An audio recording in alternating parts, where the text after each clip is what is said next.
300 సంవత్సరాలు ముస్లింలు పాలించారు మనల్ని. ఏ విధంగా తాగుడు కల్చర్ అని చెప్పండి నాకు. రెండో విషయం, ఈ పాట్ మార్కెట్లో జరిగినటువంటి ఇన్సిడెంట్ అనేది అది ఇంటెన్షనల్ గా ప్లాన్ చేసిన ఇన్సిడెంట్ కానే కాదు. డే 1 కంప్లైంట్ ఇస్తున్నప్పటి నుంచి ఇప్పటి వరకు ఈ రోజు ఇష్యూ క్లోజ్ అంటే లీగల్ గా క్లోజ్ అవ్వలేదు. ఎథికల్ గా, మోరల్ గా సమాజానికి ఒక ఇద్దరు వ్యక్తుల మధ్యలో జరిగినటువంటి ఇష్యూను సమాజం ఇబ్బంది పడొద్దన్న ఉద్దేశంతో మాత్రమే ఈ రోజు దాన్ని ఒక కొలిక్కి తీసుకొచ్చే ప్రయత్నం జరిగింది. అయితే నేనేమంటున్నానంటే డే 1 కంప్లైంట్ ఇచ్చినప్పటి నుంచి ఈ రోజు వరకు చెప్తున్నా కేవలం యాక్సిడెంటల్ గా జరిగింది. టార్గెట్ చేసి కమ్యూనిటీని టార్గెట్ చేసినటువంటి సంఘటనే కాదది. అయితే దీంట్లో ఈ విషయంలో నేనేమంటున్నానంటే ఫస్ట్ ఆఫ్ ఆల్ స్టార్టింగ్ లో ఈ పగడిపల్లి శాంసన్ గారు ఎవరైతే ఉన్నారో వాళ్ళు రావడం జరిగింది. వారితో పాటు మన మాలా సంక్షేమ సంఘం అధ్యక్షుడు బత్తుల రామప్రసాద్ గారు రావడం ఎందుకు వచ్చాడు ఇక్కడ? వాళ్ళు జనరల్ గా ఇష్యూ తెలుసుకొని వచ్చారు. బత్తుల రామప్రసాద్ గారు లోకల్ ఆఫ్ తెలంగాణ. నేను సికింద్రాబాద్ లోకల్ సికింద్రాబాద్ లోకల్ తెలియదు. కంటెస్ట్ చేసిండు ఎంపీగా కంటెస్ట్ చేసి వచ్చిన 130 సికింద్రాబాద్ మొత్తం అంటే తప్పులేదు కదండి. అది కూడా కంటెస్ట్ ఎక్కడైనా చేసుకోవచ్చు. అది కూడా తప్పులేదు. It is constitutional right. దాంట్లో తప్పులేదు. చేసుకో. ఇప్పుడు తమిళనాడు పార్టీ నుంచి పోటీ చేసి వచ్చి మా తెలంగాణ నుంచి మిగతా వాళ్ళందరూ గో బ్యాక్ అంటే అదే సమస్య. అది కొంచెం తప్పు. అదే రాంగ్ స్టాండ్. అదే మాకు కూడా స్టార్టింగ్ లో వాళ్ళు మాకు సపోర్ట్ చేసిరండి. బత్తుల రామప్రసాద్ అన్న వాళ్ళు ప్రతి ఇష్యూలో మా ఎస్సీలకు సంబంధించిన ఇష్యూలో వస్తారు, నిలబడతారు, వారికి చేతనైనంత కాడికి పోరాటం చేస్తారు. వి వెల్కమ్ ఇట్, కాదనట్లేదు. కానీ తర్వాత ఎప్పుడైతే ఈ యొక్క ఉద్దేశాన్ని, ఈ యొక్క ఇష్యూను ఏ విధంగా వాళ్ళు ముందుకు తీసుకెళ్లిరు అన్న దాన్ని చూస్తే మాకు కొంచెం ఇబ్బంది కలిగింది. ఎస్ ఫ్యాక్ట్, అక్కడ గొడవ జరిగింది. దాన్ని SC ST atrocity case file చేపించడం జరిగింది. దాని తర్వాత దాన్ని ఒక గో బ్యాక్ మార్వడి అని, దాని తర్వాత అసలు తెలంగాణ మన పగడిపల్లి శాంసన్ గారి అది ప్రొఫైల్ ఐడి అవన్నీ మేము చూసిన తర్వాత మాకు కూడా కొంచెం మనసుకు ఇబ్బంది కలిగింది. ఇదంతా దీని బిహైండ్ ఎజెండా మోటివ్ ఏదో వేరేలాగా ఉందని చెప్పి మాకు కూడా ఇబ్బంది కలిగి మేము ఫస్ట్ నుంచి కూడా మాకు డే థర్డ్ డేనే అడిగినారు, లేదు దీనిపైన ధర్నా చేద్దామంటే లేదన్నా మేము 100% నిందితులకు జైలుకు పోవాలి. ఆ విధంగా దీనికి సంబంధించినటువంటి ఏదైతే లీగల్ ప్రొసీజర్ ఉందో అది జరగాలి. కానీ ఈ దేశ విభజన విధంగా తీసుకెళ్లేటటువంటి చర్యలు కానీ ఎజెండాలకు కానీ మేము వ్యతిరేకం. 100% నేను అరవింద్ మేము ముందే చెప్పడం జరిగింది. చెప్పిన తర్వాత కూడా వాళ్ళు తీసుకెళ్లిన తర్వాత ఇక మేము కూడా మా పనిలో మేము ఉన్నాము. అయితే డే 1 నుంచి కూడా ఏ కంప్లైంట్ ఫైల్ అయిన తర్వాత దీన్ని ఎంతసేపు ఆ విధంగా తీసుకెళ్తారు తప్ప వాళ్ళేమో దేశ విభజన అంటే north versus south, Dravidian versus మా నార్త్ అన్న విధంగా వాళ్ళు తీసుకెళ్తారు.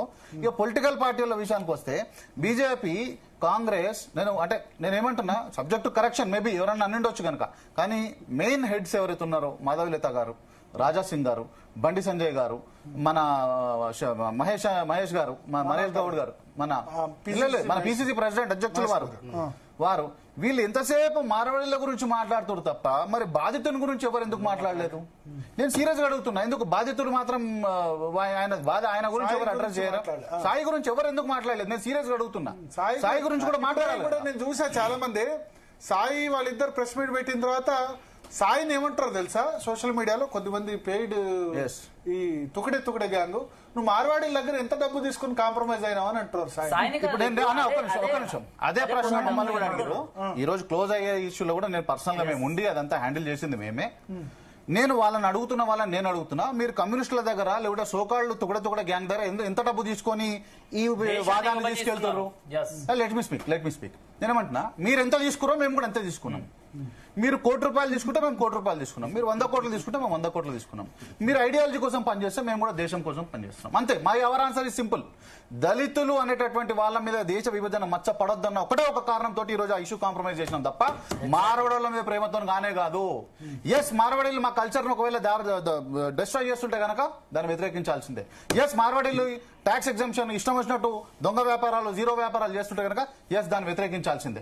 ఎస్, మార్వాడీల్లో కనుక జీరో దందా చేసి లేదా సెకండ్ క్వాలిటీ మాల్ చేస్తుంటే కనుక దాని విజిలెన్స్ డిపార్ట్మెంట్ అన్న ఇందాక మానవతరాయ్ అన్న చెప్పినట్టు వేరే డిపార్ట్మెంట్స్ ఉన్నాయి. వాటి ద్వారా కంప్లైంట్స్ ఇచ్చి దాన్ని అరికట్టాల్సిందే. ఈ దేశానికి నష్టం కలిగించే పని ఎవరు చేసినా, ఏ కమ్యూనిటీ చేసినా దాన్ని వ్యతిరేకించాల్సిందే.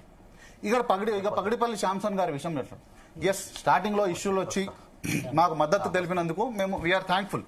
ఒక ఎస్సీగా, ఒక దళిత సోదరునిగా మేము థ్యాంక్ఫుల్గా ఉన్నాం. కానీ ఈ విధంగా ఈ ఇష్యూను హైజాక్ చేసి తీసుకెళ్లడానికి మేము కూడా సపోర్ట్ చేయడానికి మేము ఇష్టపడతలేము. మేము క్లియర్ గా చెప్పినాము. ఇంకోటి రెండో విషయం, చలో మార్వాడి గో బ్యాక్ అంటున్నారు కదా, ఏది నార్త్ ఇండియన్ కల్చర్ లేకపోతే మా కల్చర్ని డిస్ట్రాయ్ చేస్తారని. ఎస్, నేను దానికి ఒప్పుకుంటా.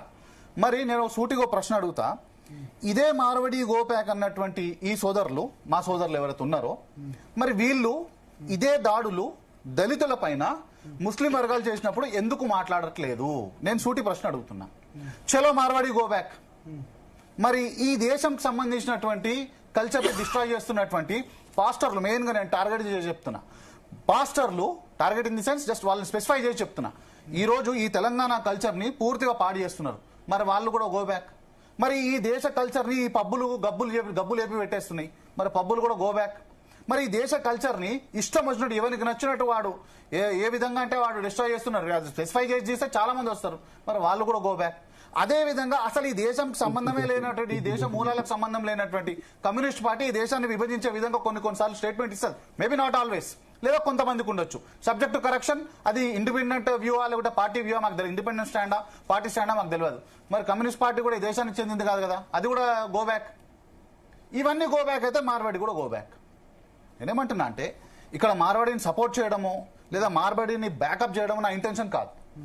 మార్వాడి తప్పు చేస్తే 100% శిక్షార్హుడే, వాడేం పైన దిగి రాలేదు, వాళ్ళకి స్పెషల్ అకేషన్స్ ఇవ్వాల్సిన అవసరం లేదు. నోటి మీదనే ఒక 5-6 ఇన్సిడెంట్స్ చెప్తా. మన మలక్పేటలో ఒక ఎంఐఎం సంబంధించినటువంటి కార్పొరేట్కి సంబంధించినటువంటి మనిషి ఒక దళిత సోదరి మైనర్ ఆ బాలిక పైన రేప్ అటెంప్ట్ చేసిండు. No voice.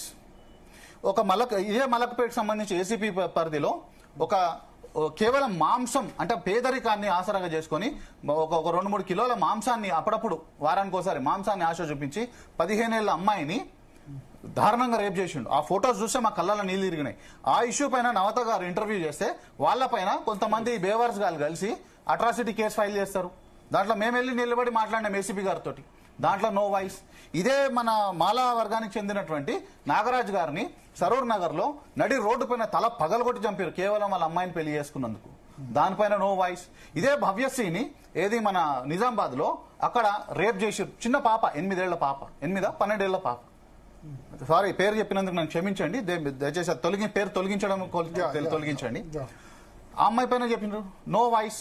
ఇదే రెయిన్ బజార్ పోలీస్ స్టేషన్ సంబంధించి రాధిక అనేటటువంటి ఒక లా చదువుతున్నటువంటి అమ్మాయి ఒక ముస్లిం అబ్బాయిని ప్రేమించింది, పెళ్లి చేసుకొని గట్టిగా అడిగినందుకు, రాధిక అనే అమ్మాయిని ప్రేమించి పెళ్లి చేసుకొని అడిగినందుకు ఇద్దరు అన్నదమ్ములు ముస్తఫా అని చెప్పి ఇంకోటి కలిసి ముక్కలుగా శరీరాన్ని ముక్కలుగా నరికేసారు, దానిపైన నో వాయిస్. ఇదే మళ్ళీ జంగం బస్తీలో అప్పుడు బత్తుల రామప్రసాద్ అన్న గట్టిగా వాయిస్ ఇచ్చారు. ఏది విజయలక్ష్మి అనే ఒక సోదరి ఒక ముస్లిం యువకుని చేతిలో మోసపోయి ఆత్మహత్య చేసుకొని చనిపోతే దాంట్లో నో వాయిస్. ఇట్లా ఎన్ని చెప్పుకుంటా పోతే దీన్ని తవ్వే కొద్దీ వెళ్తూనే ఉంటాయి. ఏమంటున్నా మరి అట్లాంటి టైంలో నో వాయిస్, ఇప్పుడు ఎందుకు నో వాయిస్? ఇప్పుడు మాత్రమే ఎందుకు వాయిస్? ఇంత పెద్ద ఉద్యమం 100% మార్వాడీలను నేనే వెనకేసుకొస్తలే. తప్పు చేస్తూ జీరోదంతా చేస్తే 100% కట్టాల్సిందే, వాళ్ళని పనిష్ చేయాల్సిందే. కానీ మేమంటున్నా అంటే ఈ యొక్క మా భుజాల మీద తుపాకీ పెట్టి పేల్చాననేటటువంటి ఉద్దేశం మాత్రం మేము వ్యతిరేకిస్తాం. భుజాల మీద తుపాకీ పెట్టి దీనిలో వేరే శక్తులు, దాన్ని మాత్రం మేము తీవ్రంగా వ్యతిరేకిస్తున్నాం. ఆ విషయాన్ని కాంప్రమైజ్ అయిన తర్వాత మీరు కామెంట్స్ అయితే చూసారో మధ్యాహ్నం నుంచి మొత్తం కామెంట్స్ అదే, ఎన్ని లక్షలకు అమ్ముడు పోయినరు, ఎన్ని కోట్లకు అమ్ముడు పోయినరు. ఇక్కడ దళితులు అమ్ముడు పోయారంటే తప్పేం, తప్పు. తుమ్ కరేతో చమత్కార్, హమ్ కరేతో బలాత్కార్, అంటే అన్నెసరీ అలిగేషన్ చేస్తే అట్లా అన్నెసరీ ఇష్టం వచ్చినట్టు చేస్తే మేము చెప్తున్నాం కదా, ఈ దేశ విభజన కారణమయ్యేటటువంటి ఒక సంఘటన ఆ పాపము మా దళితులకు అంటొద్దు అని చెప్పే ఒకే ఒక కారణం చేత ఈ యొక్క తెలంగాణ అభివృద్ధి వెనుకబడద్దు. ముఖ్యమంత్రి రేవంత్ రెడ్డి గారు రేయిన్ పగలు కష్టపడుతున్నారు తెలంగాణను ముందుకు తీసుకెళ్లాలని. ఎన్ని స్కీమ్స్ పెట్టారు, స్టార్టప్ల పేర్లతోటి, టీఎస్ఐ పేర్లతోటి, ఇండస్ట్రియల్ ఇన్సెంటివ్స్ పేరుతోటి, టెక్స్టైల్ పాలసీ అని చెప్పి, సింగిల్ డెస్క్ పాలసీ అని చెప్పి, తెలంగాణ ఇన్నోవేటివ్ హబ్ అని చెప్పి ఎన్ని పాలసీలు ఎందుకు పెడుతున్నారు? పిచ్చెక్కి పెడుతున్నారు ఆ గవర్నమెంట్. దేనికోసం పెడుతున్న గవర్నమెంట్? తెలంగాణ ముందుకు పోవాలని చెప్పి. Telangana is no more Telangana అండి. Hyderabad is no more Hyderabad, no more capital of Telangana. అదే ఇప్పుడు అంటే ఇన్వెస్టర్స్ ఎవరు వస్తారు తెలంగాణకు? ఒకవైపు ఇన్వెస్టర్స్ రండి ఇన్వెస్టర్ ఒకవైపు పిలుచుకుంటా, ఇంకో వైపు వీళ్ళని గో బ్యాక్ అంటే ఒక ఇన్సెక్యూర్ ఫీలింగ్ అనేది ప్రజల్లో వచ్చే ప్రమాదం ఉంది, ఇన్వెస్టర్స్ లో వచ్చే ప్రమాదం ఉంది. ఒకవైపు హైదరాబాద్ ని సెకండ్ క్యాపిటల్ ఆఫ్ ఇండియా అనే స్థాయిలో తీసుకెళ్లాలనే ప్రయత్నం మన పూర్వ ముఖ్యమంత్రి గారు కానీ ప్రస్తుత ముఖ్యమంత్రి గారు చేస్తుంటే, ఇంకోవైపు ఈ విధంగా దేశ విభజన మాటలు కనుక మాట్లాడితే అది ఖచ్చితంగా ఆ పాపాన్ని మేము మోసే పరిస్థితి లేము. ఒక్క కారణం చేతనే మేము ఈ రోజు అది లీగల్ గా కేసును లీగల్ గా మేము కాంప్రమైజ్ చేసుకోలే. ఈరోజు అంటే మీడియా ముఖంగా చెప్తున్నాము, కేవలం మోరల్ గా ఈ యొక్క సమాజాన్ని అస్థిరపరచొద్దు, ఈ జరుగుతున్నటువంటి తెలంగాణ డెవలప్మెంట్ అస్థిరపరచొద్దు అన్న ఉద్దేశంతో ఒక మెసేజ్ ఇవ్వడం జరిగింది. వాళ్ళు క్షమాపణ కోరడం జరిగింది, మేము దాన్ని యాక్సెప్ట్ చేయడం జరిగింది. అంతే తప్ప దాన్ని ఏదో పైసల కోసమో ఇంకో దేనికోసమో కాదు. In the interest of country, in the interest of Telangana, in the interest of state. ఎందుకు కొట్టారు యాక్చువల్లీ సాయిని? అది ఒక యాక్సిడెంట్ జరిగినటువంటి ఇన్సిడెంట్ ఏంటంటే, ఆయన పార్కింగ్ ఎస్కే జ్యువెలర్స్ సంబంధించినటువంటి వెహికల్ వాళ్ళ ఇంటల్లుడు వాళ్ళ లేడీస్ తోటి వచ్చినప్పుడు ఆ వెహికల్ అక్కడ రోడ్ మధ్యలో పార్క్ చేస్తే వెనక నుంచి సాయి వచ్చి బండి హారన్ కొట్టింది. రోడ్ మధ్యలో ఎందుకు పెట్టినావు భయన్, కొంచెం సైడ్ కి పెట్టుకోవచ్చు. ఆ పెట్టే క్రమంలో ఏమైందంటే ఈయన హారన్ కొట్టేసరికి వెనక్కి తిరిగి ఒక బూత్ మాట అన్నాడు, అవుతలేదా అని ఎక్స్వైజెడ్ ఏదో మాట అన్నాడు. ఆ మాట అని సార్ సాయి పోయి ఏం రాను ఎవడు నేను పక్క ఇల్లులే, ఎక్కువ దూరం లేదు, 100 మీటర్స్ కూడా ఉండదు. ఏమరా ఏం మాట్లాడుతున్నా దగ్గర పోయి సాయి కొంచెం అగ్రెసివ్ గా మాట్లాడేసరికి వచ్చి గల్లబట్టి కొట్టేసారు. సాయి కూడా అంతలో మళ్ళీ ఎంబడే మేల్కొని అరే తెలిసిన వాళ్ళు లేడీస్ తెలిసిన వాళ్ళే ఉన్నారు కదా అని చెప్పి తేరుకునే లోపలనే వచ్చి ఈ సాయి పైన దాడి జరిగింది.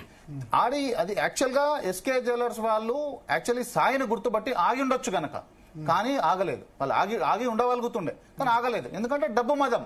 నేను అదే అంటున్నా కదా, పనిష్మెంట్ ఎస్కే జ్యువెలర్స్ కి పడాలి, ఎంటైర్ కమ్యూనిటీ అని అనడం కరెక్ట్ కాదన్న ఉద్దేశంతో మేము ఈ రోజు ఒక మెసేజ్ ఇవ్వడం జరిగింది. సాయి కుటుంబం కాంప్రమైజ్ అయిందా లేదంటే జ్యువెలరీస్ మోసేయాలని డిమాండ్ చేస్తున్నట్టు కూడా మేడం, ఇది నేనేమంటున్నా అంటే this is not a compromise, this is only a step. అంటే ఒక సమాజంలో మళ్ళీ తిరిగి శాంతిని తీసుకురావాలన్న ఒక ఉద్దేశంతో రెండు వర్గాల నుంచి వచ్చినటువంటి ఒక మూవ్ మాత్రమే. కాంప్రమైజ్ అంటే ఏంటంటే లీగల్ గా కేసుని మేము కాంప్రమైజ్ అయిపోయి దాన్ని కోర్టులో క్లోజ్ చేసుకుంటే కాంప్రమైజ్ అంటారు. So this is not a compromise. ఇది మేము కేవలం సమాజంలో ఉన్నటువంటి అన్రెస్ట్ ని న్యూట్రలైజ్ చేయడం కోసం మేము తీసుకున్నటువంటి స్టెప్. సంగప్ప గారు చెప్పండి.